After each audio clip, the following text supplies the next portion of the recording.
Japan की सबसे व्यस्त सड़कों के बीच भी लोग अपने दिन को इतना शांत कैसे रखते हैं?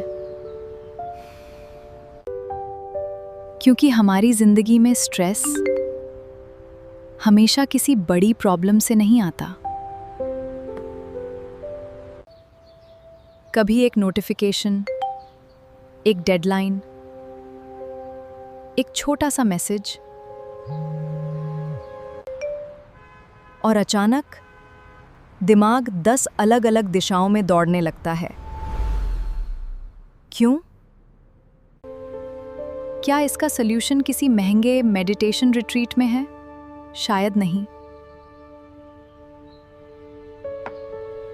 जापानी जीवन शैली और परंपराओं से इंस्पायर्ड कुछ छोटी प्रैक्टिसेस हमें एक सिंपल प्रिंसिपल सिखाती हैं: कम नॉइज, ज़्यादा अवेयरनेस। और आज हम ऐसी 8 हैबिट्स देखेंगे, लेकिन 5वीं हैबिट शायद आपको सबसे ज़्यादा सरप्राइज करेगी। और आखिरी वाली इतनी सिंपल है कि आप इसे हैबिट भी नहीं मानेंगे। चलिए शुरू करते हैं। जापान में एक प्रैक्टिस है, शिनरिन योकू। इसे अक्सर फॉरेस्ट बेथिंग कहा जाता है। लेकिन इसका मतलब जंगल में जाकर घंटों हाइकिंग करना नहीं है। असल आइडिया इससे कहीं सिंपल है। बस प्रकृति के बीच मौजूद रहना, पेड़ों को देखना, हवा महसूस करना, आवाज़ों को सुनना और कुछ देर के लिए अपने फ़ोन को भूल जाना। आज सिर्फ 5 मिनट बाहर जाइए। कुछ स्टडीज़ में नेचर एक्सपोजर को स्ट्रेस और कॉर्टिसोल जैसे स्ट्रेस रिलेटेड रिस्पॉन्सेज में कमी से जोड़ा गया है। लेकिन आपको जंगल की ज़रूरत नहीं।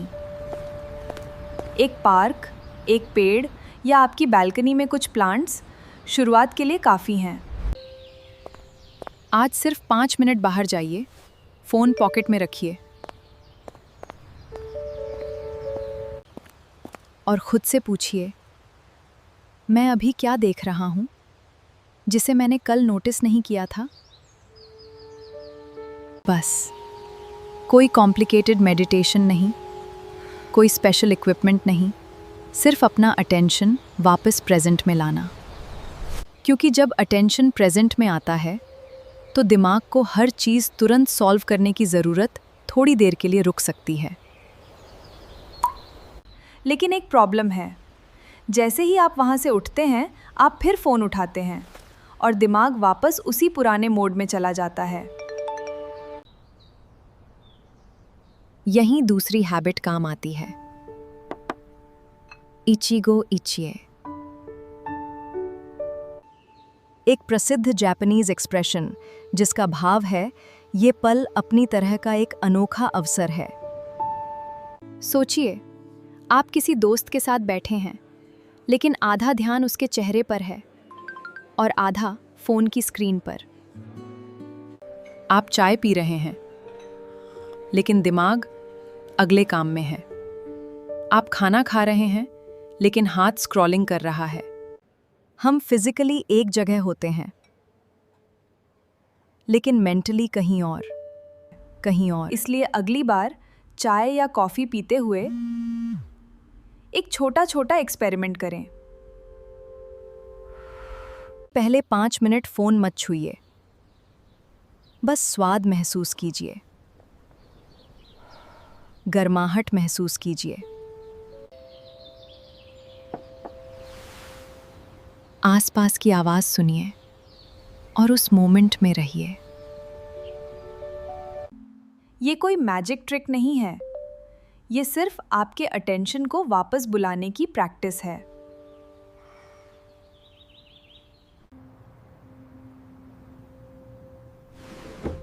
और ध्यान दीजिए, हमारा ध्यान सिर्फ फ़ोन से नहीं बिखरता। कई बार हमारा अपना एनवायरनमेंट भी हमारे माइंड को लगातार छोटे छोटे सिग्नल्स देता रहता है।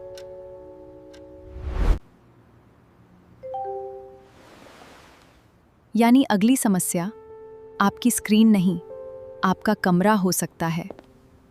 यहीं से शुरू होता है दानशारी। इसे ब्रॉडली अननेसेसरी चीज़ों को छोड़ने और उनसे दूरी बनाने के विचार से जोड़ा जाता है। लेकिन आज आपको पूरा घर साफ नहीं करना, सिर्फ एक जगह चुनिए।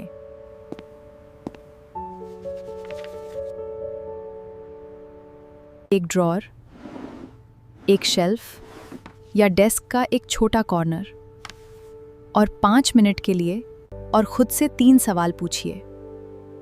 क्या मुझे इसकी ज़रूरत है? क्या मैं इसे इस्तेमाल करता हूँ? क्या इसका यहाँ होना ज़रूरी है? जो ज़रूरी नहीं, उसे हटाइए। क्योंकि कभी-कभी माइंड को शांत करने के लिए नए थॉट्स की ज़रूरत नहीं होती, बस थोड़ा कम नॉइज़ चाहिए। और अब आता है एक ऐसा जापानीज़ कॉन्सेप्ट जो प्रोडक्टिविटी के बिल्कुल उलट लगता है, कोडावारी। सरल शब्दों में, किसी काम को सिर्फ खत्म करने के लिए नहीं, बल्कि ध्यान और केयर के साथ करने का रवैया। जापानीज क्राफ्ट्समैनशिप में ये एटीट्यूड अक्सर दिखाई देता है। एक छोटा काम, लेकिन एक्स्ट्राऑर्डिनरी अटेंशन। इसे अपनी जिंदगी में लाने के लिए आपको सुशी शेफ बनने की जरूरत नहीं। आज एक छोटा काम चुनिए, चाय बनाना, जूते साफ करना, डेस्क व्यवस्थित करना, और उस दौरान सिर्फ वही काम कीजिए। कोई नोटिफिकेशन नहीं, कोई दूसरा वीडियो नहीं, कोई मल्टीटास्किंग नहीं, बस वही काम।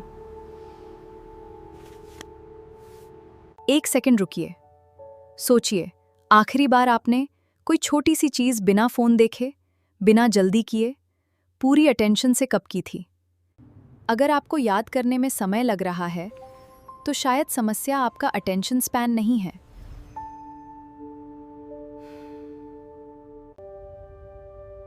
शायद समस्या ये है कि आपका ब्रेन हर पल स्टिम्युलेशन का आदी हो चुका है। और अब 5वीं हैबिट।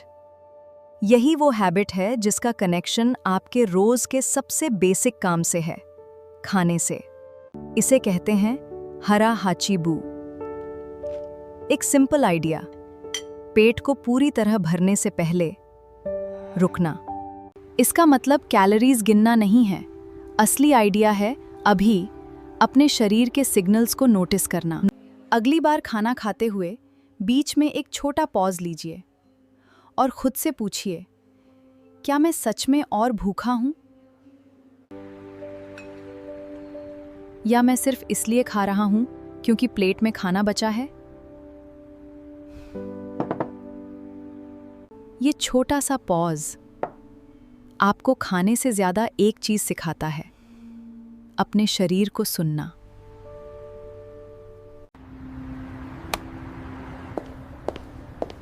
लेकिन दिन खत्म होने के बाद भी हमारा स्ट्रेस अक्सर खत्म नहीं होता। सुबह का टेंशन काम में चला जाता है, काम का फ्रस्ट्रेशन शाम तक, और शाम की चिंता रात के बिस्तर तक। इसलिए दिन में एक छोटा रीसेट बनाइए। और यहीं से आता है मिसोगी। मिसोगी की शुरुआत जापानीज ट्रेडिशन में प्यूरिफिकेशन से जुड़ी थी, लेकिन आज इसका एक सिंपल लेसन लिया जा सकता है, कॉन्शियस रीसेट। इसके लिए आपको कोई एक्सट्रीम रिचुअल करने की ज़रूरत नहीं। एक कोल्ड शावर अगर आपको सूट करे, या बस एक शॉर्ट वॉक, खिड़की खोलकर फ्रेश एयर लेना, या 2 मिनट बिल्कुल शांत रहना। क्योंकि रीसेट का मतलब स्ट्रेस को मैजिकली मिटाना नहीं है, बस एक मोमेंट को दूसरे से अलग करना है। और अब अगली हैबिट स्ट्रेस को कम करने से ज़्यादा आपकी सोचने की स्टाइल बदलती है, शोशिन। शोशिन का मतलब है बिगिनर्स माइंड, यानी किसी चीज़ को ऐसे देखना जैसे आप उसे पहली बार देख रहे हों। क्योंकि जब हम किसी चीज़ को बहुत लंबे समय से जानते हैं, तो हम उसे देखना ही बंद कर देते हैं। वही रास्ता, वही चाय, वही रूटीन, और धीरे धीरे जिंदगी प्रिडिक्टेबल लगने लगती है। लेकिन आज एक छोटा एक्सपेरिमेंट कीजिए। अपने रोज़ के रास्ते पर कुछ ऐसा नोटिस कीजिए जिसे आपने पहले कभी कॉन्शियसली नहीं देखा। शायद किसी दुकान का रंग, किसी पेड़ की शेप, सुबह की रोशनी, या कोई ऐसी आवाज़ जिसे आपने पहले कभी सच में सुना ही नहीं। क्योंकि क्यूरियोसिटी आपका अटेंशन वापस प्रेजेंट में खींच लाती है। और अब आखिरी हैबिट, इसका नाम है माँ। जापानीज एस्थेटिक्स में माँ का मतलब है स्पेस, पॉज और meaningful emptiness. Japanese art, architecture और म्यूज़िक में खाली जगह भी उतनी ही इम्पॉर्टेंट होती है जितनी चीज़ें जो वहाँ मौजूद हैं। लेकिन हमारी ज़िंदगी में हमने लगभग हर खाली पल को फ़ोन से भर दिया है। लिफ्ट में फ़ोन, लाइन में फ़ोन, खाना ख़त्म हुआ नहीं कि फ़ोन, और सोने से पहले भी फ़ोन। हर खाली पल को भरना ज़रूरी नहीं है। कभी-कभी खाली रहना भी एक स्किल है। आज सिर्फ 2 मिनट के लिए कुछ मत कीजिए। न फ़ोन, न म्यूज़िक, न प्रोडक्टिविटी। शुरुआत में ये अजीब लगेगा। दिमाग कुछ करने को कहेगा, कोई थॉट आएगा। उसे पकड़िए मत, बस आने दीजिए और जाने दीजिए। क्योंकि शांति का मतलब थॉट्स का ख़त्म हो जाना नहीं है। शांति का मतलब है हर थॉट के पीछे भागना बंद करना। तो ये थी 8 छोटी जापानीज हैबिट्स। लेकिन इन 8 के पीछे असल में एक ही आइडिया छिपा है। शिनरिन योकू आपको स्लो करता है। इचिगो इचिए आपको प्रेजेंट रखता है। दानशारी नॉइज कम करता है। कोडावारी अटेंशन वापस लाता है। हरा हचिबू आपको अपने बॉडी सिग्नल्स सुनना सिखाता है। और मिसोगी एक रीसेट देता है। शोशिन क्यूरियोसिटी वापस लाता है। और माँ आपको खाली जगह से डरना बंद करना सिखाता है। इनका असली सीक्रेट जापान नहीं है। असली सीक्रेट है कम नॉइज और ज़्यादा अवेयरनेस। हम अक्सर सोचते हैं कि हमारा दिमाग इसलिए परेशान है क्योंकि प्रॉब्लम्स बहुत ज़्यादा हैं।